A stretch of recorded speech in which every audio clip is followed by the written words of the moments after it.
¿Qué es sinergia para mí? Sinergia es una palabra maravillosa.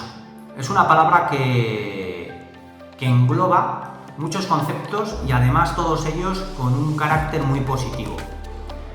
Tales como unión, colaboración, oportunidad, crecimiento, trabajo en equipo, muy importante. Sinergia es unión de fuerzas, es colaboración entre personas. Todas las personas son únicas, son diferentes. Todas tienen unos conocimientos y habilidades que las hacen diferentes. La fusión de esos conocimientos y de esas habilidades junto con los de otras personas produce un resultado siempre muy superior al que se produce cuando trabajamos por separado. Por lo tanto, sinergia es efecto multiplicador. Sinergia es crecimiento para empresa, crecimiento personal. Sinergia es oportunidades empresariales, oportunidades para las personas. Pero sobre todo, sinergia es trabajo en equipo. El trabajo en equipo es la clave, es el factor fundamental, es la ventaja competitiva, el beneficio extra que vamos a obtener cuando trabajamos juntos. Porque juntos siempre somos más fuertes.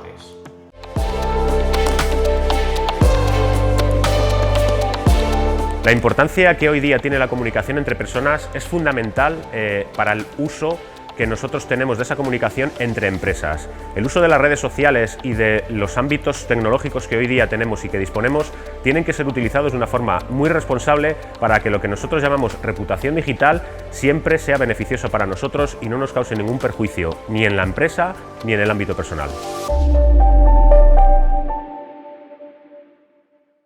Hoy vivimos un momento único, excepcional y desconocido. Una situación que nos genera miedo y, por ello, incertidumbre. Como estamos viendo, la coordinación y la unión de todos nos hace más fuertes. Ha llegado el momento de mirar hacia adelante, de unir todas nuestras fuerzas y conectar con otras empresas y profesionales como tú.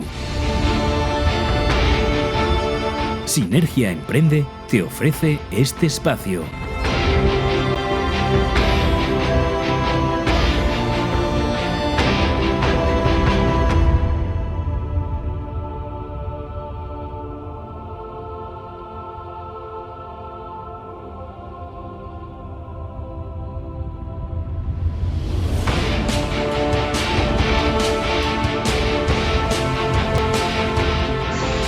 Bueno, buenas tardes, bienvenidos al debate de Sinergia Empresas de Pequeña Empresa contra Gran Empresa. Hoy nos acompaña Jesús María Vielba, director de la Agencia de Comunicación y Radia Creatividad. Buenas tardes, Jesús. Hola, buenas tardes, Edu, ¿qué tal? Te doy paso para que te presentes y nos comentes un poco qué hacéis, a qué os dedicáis. Bueno, antes de nada, buenas tardes a todos los que nos estén viendo desde el canal de Sinergia Empresas. Soy Jesús María Vielba, dirijo la Agencia de Comunicación y Radia Creatividad. También dirijo junto a mi mujer un estudio fotográfico, el estudio Vírica, y los últimos meses estoy lanzando un proyecto de emprendimiento que va a unar la formación, está unando la formación online con el audiovisual. Es un proyecto que se llama Live Classroom y que llevamos más o menos un año con él y le estamos dando un empujón gracias a la situación del confinamiento y de la pandemia, pues bastante grande. Bien, nosotros, bueno, yo me presento también, Eduardo Otero, soy el CEO de Any Systems, es una consultoría informática, dedicamos a tema de mantenimiento, es nuestro fuerte, sobre todo a banca y en especial a Unicaja, tanto en Valladolid como en Palencia, con la tasa de efectividad más alta de la zona norte de España, y hacemos programación a medida para empresas como Renault, Michelin y en algún caso también para Nissan. Y bueno, vamos a comenzar con el debate. Jesús, vamos a comentar un poco qué nos parece, y más en este momento, el tema de cómo tratan esta situación las grandes empresas y las pequeñas empresas y en qué nos posicionamos cada uno. Por lo tanto, te pido tu opinión sobre este tema. Vale. Creo que, antes de nada, creo que deberíamos explicar que, obviamente, yo voy a favorecer un punto de vista favorable a la pyme y tú favorable a la gran empresa, pero obviamente tenemos que matizar. Ni yo estoy en contra de las grandes empresas, ni tú estás en contra de las pymes, ni nada por el estilo. Exactamente. Simplemente es cuestión de matizar puntos de enfoque de cara a cómo creemos que debería afrontarse este periodo post-pandemia, este periodo post-COVID, y saber cómo podríamos ser más efectivos a la hora de mejorar la situación de las empresas, mejorar la situación de los trabajadores y evitar esa crisis en nube, en U larga o como la quieran definir. O sea, mi posición, yo creo que deberíamos empezar por los cimientos. Los cimientos de la economía española son las pymes. En España ahora mismo, estoy leyendo el dato que tenía apuntado, hay 2.829.000 pymes contra 4.771 empresas de más de los 550 asalariados, que serían las denominadas grandes empresas. Entonces, creo básicamente que empezar la pirámide por el techo sería bastante absurdo, más que nada porque como se puede generar más impacto en la sociedad es básicamente desde la base de esos cimientos de la pirámide.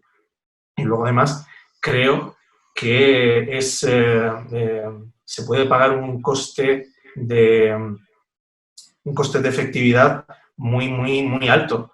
El impacto que pueda tener cualquier tipo de subvención o cualquier tipo de ayuda en una pyme, al final yo creo que retorna más rápido a la sociedad que en una gran empresa.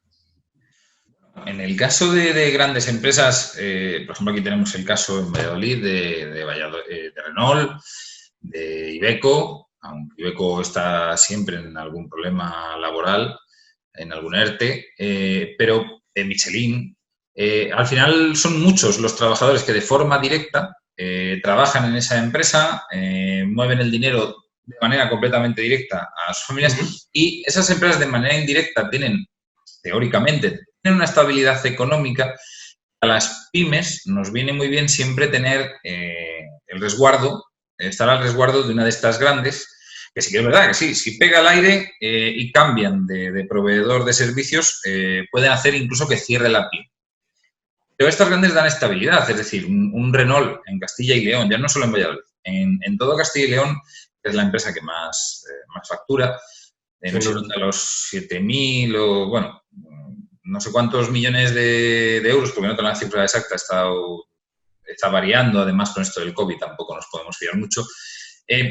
Claro, alrededor de ella no solo es el trabajador que va a sus 4 o 5 de la mañana, entra a trabajar, sale y se lleva su salario y luego se va a comprar a las tiendas de Valladolid o a la panadería o al Mercadona donde vaya. Es todas las empresas circulantes a las que nos da trabajo. Entonces, creo que esa parte directa es muy importante. Hay que tener conciencia social también, porque no queremos vernos involucrados en estas cosas de oye, nos vamos a llevar a la fábrica, necesitamos ayudas de la Junta. Bueno, tienen que quedar porque muchos, además en Valladolid se nota cuando se va a Renault de vacaciones en agosto, parece que nos hemos ido todos. Yo me quedo trabajando, pero parece que nos hemos ido todos. Entonces, bueno, a la hora de conseguir contratación son muy selectivas. Quizá ahí es por donde puede venir un poco la pega. No tienen que ir tanto al dinero, al tema económico,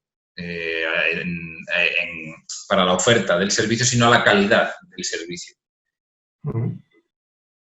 Hombre, a ver, obviamente estoy completamente de acuerdo con lo que dices en cuanto a que las grandes empresas son importantes para el tejido empresarial de la región. Y obviamente Castilla y León no sería lo que es y Valladolid no sería lo que es si no tuviéramos a Renault, a Michelin, a Iveco, si no estuviera Michelin en Aranda, si no estuviera Nissan en Ávila o si no tuviéramos un Gullón en Valencia, etcétera, etcétera. La gran empresa es imprescindible sin ninguna duda. Ahí no hay ningún tipo de pega.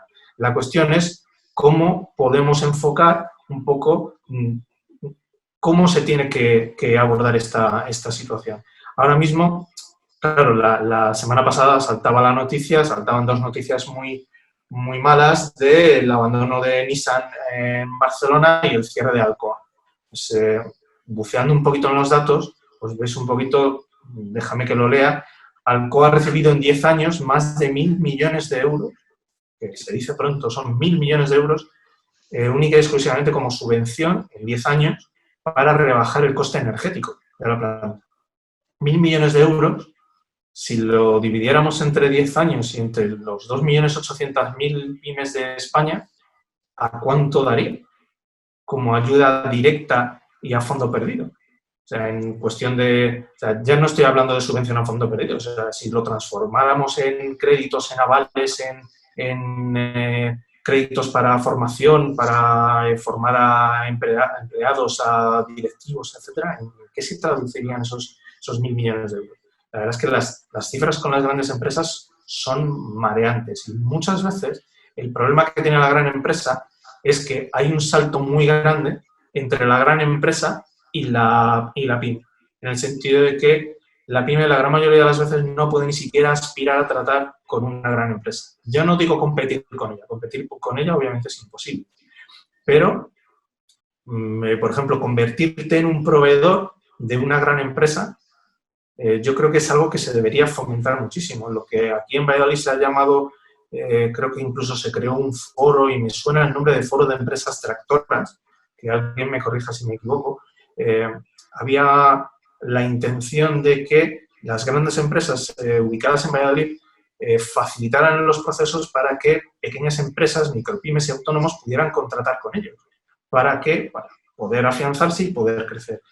Eso yo creo que es ahora mismo básico y esencial para que las empresas, por un lado, las grandes empresas puedan seguir rindiendo cuentas a sus consejos de administración y a sus accionistas, y las pequeñas se afiancen, no pierdan empleos, no pierdan poder, continúen con su actividad, que es algo que a día de hoy está complicado dependiendo de los sectores, y luego sigan creciendo.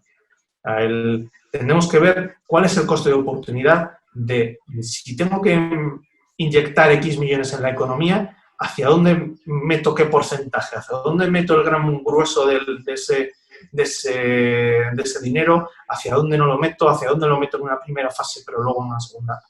O sea, porque no es fácil que llueva el dinero de la parte de arriba de la pirámide a la baja. Es más fácil, yo creo, más fácil que la base de la pirámide se afiance y a partir de ahí se construya la gran empresa. Hombre, desde luego, si el cimiento que son las pymes, estoy de acuerdo, si las pymes tienen buen cimiento y son estables, la gran empresa en teoría fluirá mejor. Pero claro, en el tema, por ejemplo, de las ayudas que comentabas, la gran empresa, a diferencia de la pyme, en la pyme nos podemos encontrar lo que, por desgracia, en este país tenemos, que es mucho listo, que ha pasado incluso con ayudas de COVID, que han solicitado sin tener necesidad de ellas, se han acogido a ERTEs sin tener necesidad de ellos. Cuando hemos visto que hay empresas de estas grandes que han seguido trabajando y no han parado, no han hecho un ERTE a un trabajador si no se necesita, si tienen otros tipos de valores. Y luego, por ejemplo, en el tema de Nissan en Barcelona, yo espero que no sea así, pero da la sensación de que también pueda ser un tema político por la inestabilidad con esto de Cataluña, que hayan hecho, como muchas empresas que han intentado fugarse de allí, incluso la Caixa cambió su sede a Valencia para que, en caso de que en algún momento esto cambie, tengan sede española, no tengan problema de fronteras. Claro, hay gente que comenta, ya sabemos que en esto hay mucha gente que sabe mucho sin tener conocimiento. Pero... Y más que tú y que yo, seguro. Sí. Hay gente que no lo tiene y hay gente que lo tiene y comentan que puede ser tema político aprovechar a llevarse. Por desgracia, en la pyme hay un sentimiento que en la gran empresa no lo hay. Tú en una pyme puedes tener clientes que puedes tratar de una manera en base a tiempo, en base al trato, en base a... pues produce un sentimiento. En la gran empresa no existe. No hay nadie que diga, vamos a seguir con estos que ahora tienen necesidad de... van a ir a tema económico. Sí. Y es la única manera de que esas grandes empresas se mantengan. O sea, no pueden parar por... A lo mejor ahí sí que metiendo unas medidas a la gran empresa, facilitando la contratación y y ya te digo, en base a calidad, no a precio. No siempre el precio significa que sea lo mejor, igual con tema estatal. No significa que la empresa más barata sea la que mejor y la que tengas que contratar, no. Habrá que ver unos baremos de calidad de servicio para poder hacer contratación. Por ejemplo, Renault no crea nuevos distribuidores. Si quieres comprar algo, perdón, si quieres vender algo a Renault, tienes que hacerlo a través de los distribuidores que ya tiene. No abren una cuenta de distribución nueva. ¿El por qué? Supongo que es para tener controlado a ese distribuidor, porque le exigen que su facturación con ellos no sea superior a un 30%, un 40%. Por ejemplo, nosotros trabajamos con Telefónica y nos pide, nos pide de vez en cuando estado de cuentas para no superar unos baremos de cotización, unos baremos de facturación y no depender de ellos. Porque sí es verdad que una pyme puede llegar a depender de una gran empresa en tal manera que puede exigir un finiquito, puede exigir un cobro en caso de que se cancele ese contrato. Entonces, claro, una cosa es la estabilidad y otra tener a trabajadores autónomos contratados. Bueno, eso ya es parte de otro diálogo. Entonces, lo que yo quería recalcar es que, a ver, ese coste de oportunidad que estamos hablando de, las grandes empresas tienen un margen de maniobra enorme. Una gran empresa, da igual su tamaño, tiene el músculo financiero, tiene el músculo operativo de hoy estoy asentado aquí y mañana estoy en la otra parte del mundo.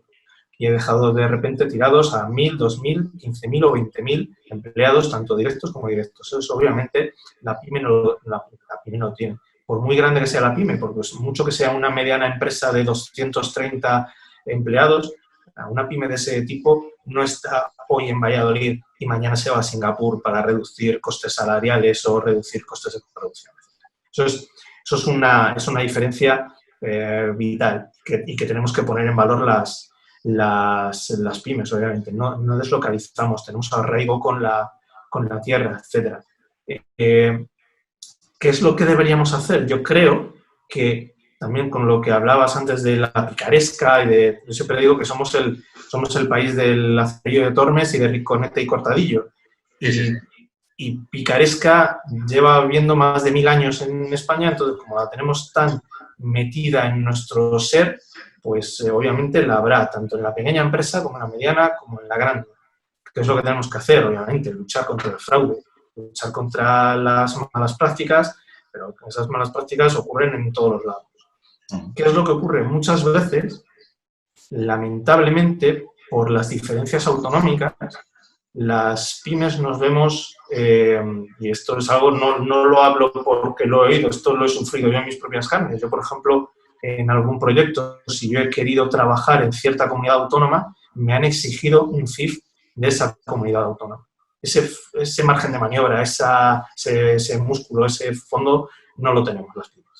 No lo tenemos. A mí, yo alguna vez que he intentado hacer algo con temas de televisión en la Comunidad Valenciana, te exigían para emitir en la televisión pública valenciana tener CIF de la Comunidad Valenciana. En el País Vasco lo mismo. Aquí no. Aquí puede venir cualquier pyme a trabajar a cualquier punto de Castilla y León sin ningún problema. Y hay sitios donde sí que te ponen ese tipo de pegas. Eso hay que controlar, sin ninguna duda. Aquí o jugamos todos con las mismas reglas del juego o va a ser imposible el que tengamos oportunidades. Y luego hay una cosa que es vital y es que la administración tiene que mejorar en unos parámetros, en muchísimos parámetros tiene que mejorar muchísimo. ¿Por qué? Porque la administración tiene que acompañarnos a las pymes, tiene que formarnos y tiene que intentar por todos los medios que la micropyme se convierta en pyme, la pyme pequeña se convierta en mediana y la mediana se convierta en grande. Porque todos, o casi todos los empresarios, nuestro horizonte a 20 años vista es queremos tener una gran empresa la mayor posible que podamos mantener.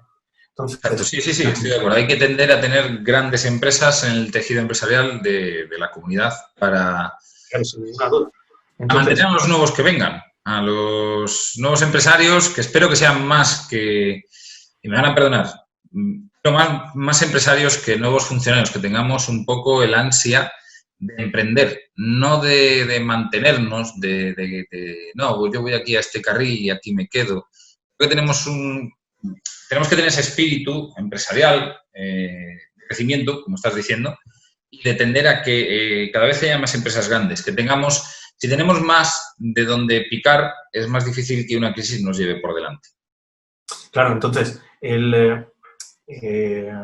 lo que hablaba antes del tema de la formación y demás, y del impacto que puede tener todo eso en la pequeña empresa, claro, tú imagínate lo que ocurriría a nivel país, a nivel Estado, si, leo otra vez el dato, discúlpame, son 2.829.000 pymes, si las ayudas económicas fueran dirigidas a que la mitad de esas pymes contrataran a un único nuevo trabajador, ¿qué impacto tendría a nivel Estado si en cuestión de 12, 18 meses se lograra ese objetivo? Yo pienso que ese objetivo es mucho más realista que, por ejemplo, atraer a una gran empresa, a un nuevo Renault a Valladolid, por ejemplo. O sea, el que en cuestión de 18 meses llegue una gran empresa de 500 trabajadores y se implante en Valladolid va a ser mucho más difícil que el intentar hacer que crezca un poquito todo el tejido básico de comercio, de pyme, de empresas, pequeñas empresas de servicio, etcétera, etcétera.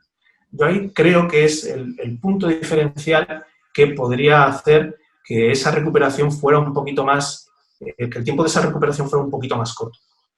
Porque hay un montón de es una recuperación, tener un trabajador más en una pyme, por supuesto es una recuperación, pero una gran empresa que vaya a una ciudad, pone el nombre de la ciudad en el mapa, por ejemplo. Bueno, Peñafiel porque tenemos las bodegas, pero tenemos pueblos en la comunidad como un Mayorga, como que no tiene tejido empresarial y no todo el mundo sabe ubicarte en Mayorga. Mucha gente sabe ubicar Aranda, porque tenemos ahí, como decías, tenemos también, por ejemplo, ahí a Leche Pascual. Salió lo de Campo Frío, ¿no? Hace unos años y todo el mundo sabía dónde localizaba Aranda, localiza Peñafiel por las bodegas. Todas estas grandes empresas, ¿no? Porque Peñafiel tenemos Vega Sicilia, Azuaga, todas estas grandes empresas te localizan, te traen gente que puede venir a vivir, que puede hacer crecer esa ciudad y hacer que haya negocios en esa ciudad. Claro, tienen que recibir ayudas para que vengan, porque lo que dices tú, hoy están aquí y mañana están, por ejemplo, Francia, ¿qué está diciendo? No nos vamos a llevar producción a nuestro país, que eso es algo que tendría que hacer nuestro país, asociarse y potenciar las empresas, porque así, cuando la empresa va bien, a tu país también le irá bien. No tendrás que darle ayudas para que no se vaya. A lo mejor... Claro, pero también creo que necesitamos definir un poquito qué estrategia es la que como ciudad o como comunidad autónoma queremos potenciar. Hace unos años quisimos potenciar la estrategia de parque tecnológico. Se creó el Parque Tecnológico de Becillo hace más de 2 décadas, se creó el Parque Tecnológico de León, etcétera, etcétera. Y seamos sinceros, no sé, más allá de las grandes superficies comerciales que se han instalado en Valladolid en la última década, no sé qué otra gran empresa, yo creo que no ha habido más grandes empresas que se hayan instalado en Valladolid en la última década, o a lo mejor en las últimas 2 décadas. Como grandes empresas. No, estoy de acuerdo, no tenemos nada que atraiga ese tejido empresarial a Castilla y León, ¿cómo llaman esto? La España vacía. Sí, claro. Pero tenemos una universidad muy potente, tenemos talento que llena los aves a Madrid cada mañana, tenemos suelo industrial, tenemos suelo rústico, tenemos un montón de suelo, tenemos un montón de espacio, tenemos talento suficiente ya no solo en las universidades, sino fuera de ellas. ¿Qué ocurre? Mira, antes hablabas de un tema que me ha recordado una entrevista que me hicieron en un periódico cuando yo inicié la actividad en Irradia Creatividad hace 12 años. Y yo hablaba de que las universidades eran una fábrica de funcionarios, cuando has hablado antes de que necesitábamos el funcionario. O sea, que no necesitábamos tanta cultura del funcionariado. Yo hace 12 años dije en Precisa, y la gente me decía, Jesús, tienes muchísima razón. Y han pasado 12 años y la situación no se ha mejorado, sino que se ha agravado. Sí, exactamente. Creo que estamos todos de acuerdo en eso. Claro, o sea, al final el Estado tiene gastos, hay que gestionarlo, pero no produce. Bueno, hay gente que dice, no, pues la policía te multa. Bueno, no, vamos a ver. Producen todas las empresas, sobre las pymes, las grandes empresas, y si no se fomenta el inducir a la gente a emprender, y lo que dices tú, si en la universidad lo que te enseñan es a ser funcionario, cada vez no solo no tendremos grandes empresas, tendremos menos grandes y, por supuesto, muchas menos pequeñas. Porque al escalón, si son 100 o 200 a una grande, si quitas una grande, estarás quitando 200 o 300 o 400 pymes. La gente se irá.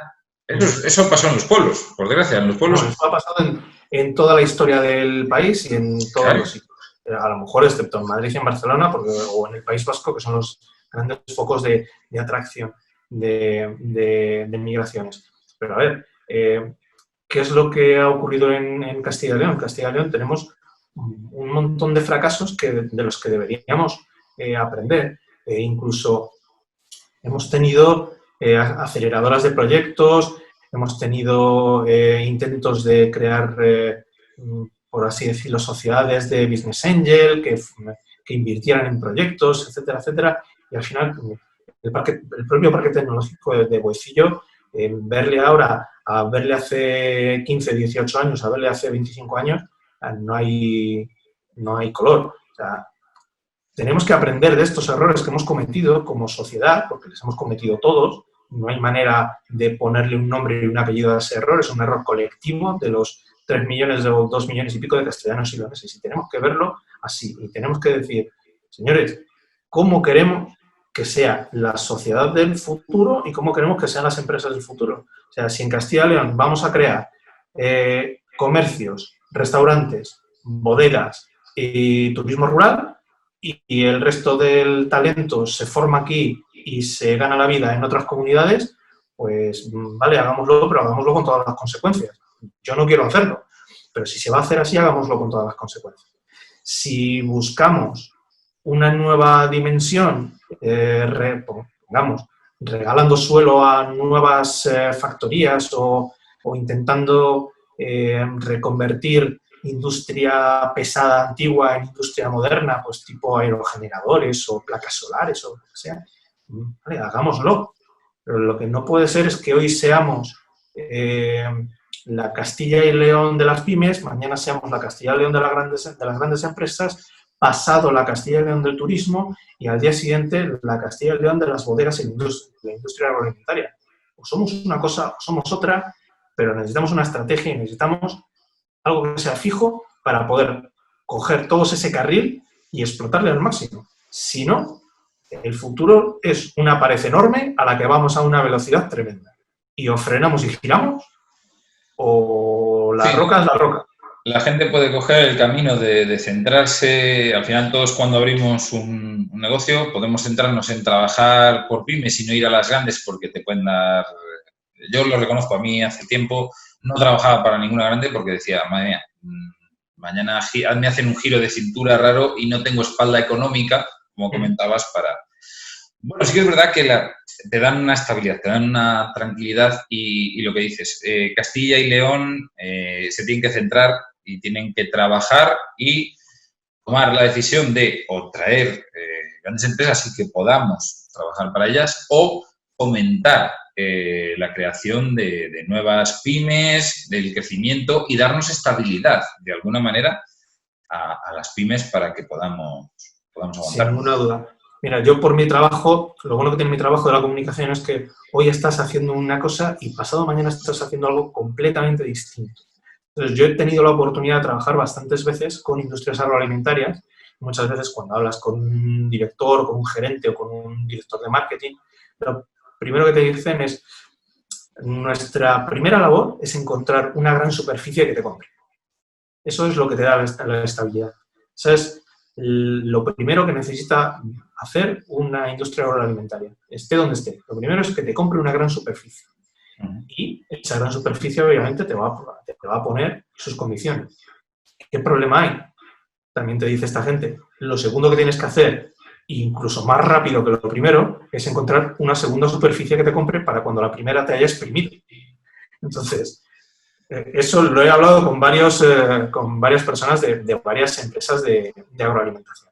Entonces, ¿cuál es el margen de maniobra que por las presiones y por los márgenes de actuación te deja la gran empresa, o sea, te deja a ti como pyme frente a la gran empresa? Pues de todos he sabido que hay muchos casos de que yo pacto los precios, estos son mis precios, te voy a comprar, da igual que te compre una tonelada que 100.000, yo te voy a comprar esto a este precio y tú allá te las compongas para mejorar tu cadena de producción y el precio que te doy hoy no te lo voy a dar mañana. Y si hoy te doy un precio y mañana es la mitad, pues es tu problema. Entonces, ese es un grandísimo problema que la gran empresa tiene que evitar. O sea, no puede establecerse la gran empresa a costa de la pequeña. Eso es una característica que tiene que eliminarse de todas las negociaciones. Ahí yo creo que es uno de los grandes pecados que tiene la gran empresa. La pequeña tiene muchos pecados, tiene otro tipo de pecados, pero la gran empresa yo creo que su poder de negociación al final le da cierto carácter de abuso, que no debería ser así. Pero en la comunicación y en el diario de todos lo tenemos porque lo hemos visto y lo hemos visto muchísimas veces. Hombre, yo creo que teniendo más gran empresa, como comentaba antes, teniendo más sitios a los que atender, más oferta de gran empresa, la pyme sería más competitiva porque estaríamos más preparados para tratar con ellos. Tendríamos... es que la frase no se me ocurre, es la mejor cintura es que si mañana Renault te quita un contrato, si tienes otro contrato con Michelin, puedes seguir vivo. Si solo tienes uno con una grande y te copa más del 50% de tu facturación, vas a cerrar. No voy a aguantar, no, vas a cerrar. O sea, ahí la pequeña empresa tenemos que aprender mucho del caso, alguna vez lo han llamado el caso del monocultivo del Modus, cuando Renault... sí. El monocultivo del Modus, bueno, se le ha llamado así en prensa y demás, por eso lo cito así. Cuando Renault apostó única y exclusivamente por fabricar un modelo en Valladolid, pues a punto estuvimos todos de dedicarnos a otra cosa. Y yo he trabajado con Renault 2 veces.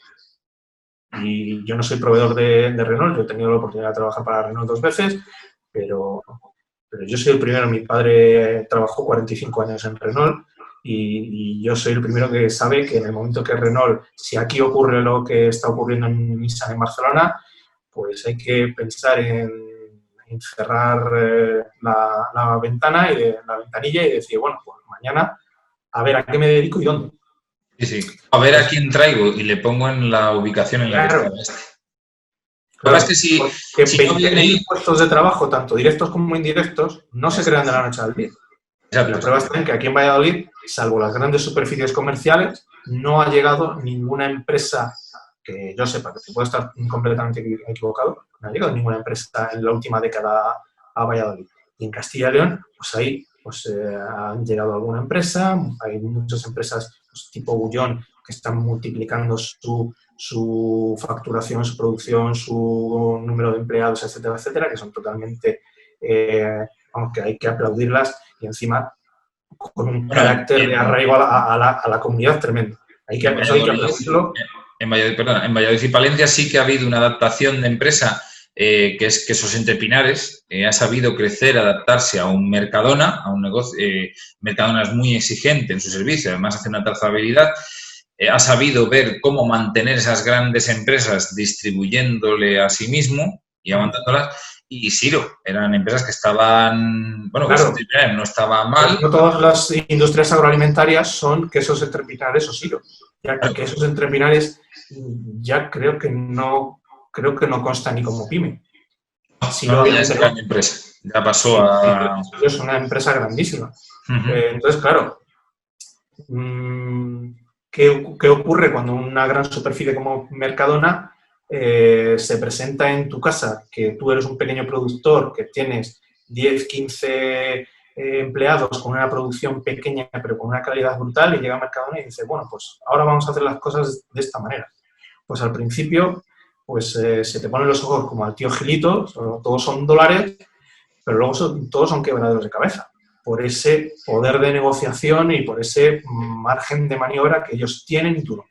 Entonces, ¿qué hay que hacer para ir suprimiendo poco a poco, ir haciendo que esos pecados se vayan disolviendo y que vayan teniendo otra solución? Pues tenemos que intentar ser un poquito más responsables, un poquito más éticos en la gestión de las grandes empresas. Eso creo que es de primero de máster en cualquier escuela de negocios. Pero ¿qué ocurre? Luego la realidad es muy distinta y hay muchísimas pymes que desaparecen por esos problemas. Y ahora mismo, antes de la pandemia, ya no nos acordamos, pero hace 3-4 meses teníamos una cantidad de protestas del mundo ganadero y agrícola enormes, porque se perdían un montón de dinero en los intermediarios, el precio finalista es infinitamente mayor que el precio de origen, pero el precio de origen no te da para subsistir, etcétera, etcétera. Eso tiene que eliminarse ya de raíz, porque nos estamos cargando la base del sistema. Si no tenemos una base del sistema, estamos perdidos. Desde luego, si no se meten leyes de protección como la que se metió, que no puede haber más de 3 subcontrataciones, porque si no, pasa como los agricultores, de que sale el tomate del campo o la patata o el ajo, hasta que llega el consumidor, por cuántas manos pasa, cuánta gente va incrementando ese valor, cómo es posible que está trabajando todo y una persona que solo es intermediaria, claro, si vas añadiendo esos intermediarios, encareces la calidad de vida. Al final es lo que buscamos todos, ¿no? Calidad de vida. Si las grandes empresas empiezan a vigilar que no haya una contrata, porque al final el que hace el trabajo es el último, ¿eh? La última contrata de allá, me salgo de la pantalla y no llego a la última contrata, ese no puede cobrar prácticamente nada. No, está claro. Esa pyme, desde luego, va a estar vendida si no se queja. En donde probablemente la información no le haya llegado a la gran empresa. Yo me lo he encontrado. La gran empresa tiene unos estatutos que cumple, que la mayoría, o sea, no se complican con tal, desde luego hacen la guerra de precios y abusan porque saben cuál es su posición para este terreno me lo tienes que dar y esto me lo tienes que dar. Yo te doy de comer a no sé cuánta gente y te produzco no sé cuánto negocio. Esto me lo tienes que dar. Bueno, en sus estrategias y sus negociaciones, desde luego. Pero el pequeño empresario tiene que no quejarse, tiene que reclamar oye, mira, es que yo estoy en este escalón, no puedo estar, no puede haber 3 escalones y así la calidad del servicio, el ingreso económico que se recibe en ese último escalón no es tan bajo que lleva por delante tu empresa. Tenemos que hacer un ejercicio de adaptarnos a trabajar con ellos y no dejar, y vuelvo a lo de antes, a esa picaresca intermedia de el pelotazo de no muevo un dedo y además me llevo un montón de dinero cuando el trabajo lo hace yo. Está claro que en todos los estamentos, en la política, en lo social, en lo empresarial, hay que añadir toneladas y toneladas de ética, porque la hemos perdido totalmente. O sea, se ha perdido en la administración, se ha perdido en la política y en las empresas, en lo que nos toca a nosotros, pues lo que no puede ser es que te diga una gran empresa y cuando estás negociando un contrato con ellos, por ejemplo, te digan que te van a pagar a 180 días más 30 días de elaboración del confirming. Pues cuando tú cobras cualquier trabajo, por muy grande que sea, que tenga unos costes para ti, cuando lo estás cobrando a 210 días, que son 7 meses, pues resulta que ese dinero se ha transformado en cero. Porque por mucho que... O sea, por costes financieros, o sea, y sacan leyes que no se puede pagar a más de 90 días. Claro, si sacan leyes que no se puede pagar a más de 90 días, no podemos permitir que haya alguien que probablemente sea intermedio que paga a más. Pero si se lo permitimos a las administraciones públicas, pues hay gente que sigue, ¿qué? Porque tiene la espalda para aguantar eso. Eso es lo que no podemos dejar. La gran empresa tiene capacidad de sobra para cumplir las normas. Si le dejamos por necesidad es porque las pymes, lo que decías antes, a lo mejor no están recibiendo la ayuda o no pueden quejarse porque si no desaparecerían. Y luego, si ven que solo puedas facturarles un 30% de tu facturación, ¿vale? ¿de acuerdo? ¿Cómo se vigila eso? ¿Cómo es que solo tienes un distribuidor para este tema y no me dejas llegar al tender? Es incoherente. Entonces, la gran empresa puede de sobra con el tejido empresarial. Entonces, vamos a educarlas a que a los demás, a las pymes que estamos aquí, nos puedan dar trabajo y podamos estar todos trabajando para ellas, fomentar esa creación de empleo que llevará a lo que decías antes, que cada pyme, cada pequeña empresa, cada autónomo pueda contratar un ayudante, cada pyme pueda contratar otra persona más, la tienda de ropa puede tener. Eso es lo que yo creo es lo que nos puede fomentar el trabajo. Al final no estamos tan en desacuerdo. No, al final lo tenemos claro. Hay que educarlas. Son necesarias, pero hay que educarlas, sí. Hay que educar, hay que inyectar ética y hay que trabajar con una estrategia y siguiendo todos la misma. Y al final el tejido empresarial no hay tanta diferencia de la persona que está en una pyme como la persona que está en una grande. La cosa es la ética y el educar en cómo hay que trabajar, cómo salimos todos adelante de esta, porque va a ser necesario que estemos todos a una. Muchas gracias, Jesús. Muchas gracias por a ti, Edu. Y por el debate. Buenas tardes a todos y, bueno, dejadnos nuestros comentarios en el canal y los iremos mirando y os contestaremos. Muchas gracias a todos. Buenas tardes. Buenas tardes. Hasta luego. Hasta luego.